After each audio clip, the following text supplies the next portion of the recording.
આંબાલાલ પટેલે શું કરી છે નવી આગાહી? તોફાની પવન સાથે વરસાદને લઈને નવી આગાહી આપવામાં આવી છે.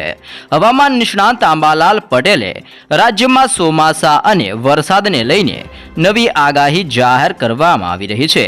ચોમાસાની સિસ્ટમ 11 જૂનથી આગળ વધવાની શક્યતા રહેશે. આંબાલાલના જણાવ્યા મુજબ ધીમે ધીમે ચોમાસું ગુજરાતની અંદર આગળ વધશે. અરબી સમુદ્રની અંદર એક મોટી સિસ્ટમ બની રહી છે. બંગાળના ઉપસાગરની અંદર પણ એક સિસ્ટમ બનતી જોવા મળી રહી છે. આ બંને સિસ્ટમના કારણે 13 તારીખથી 19 જૂનની અંદર ગુજરાતના ભાગોમાં વરસાદ થવાની શક્યતા દર્શાવવામાં આવી રહી છે.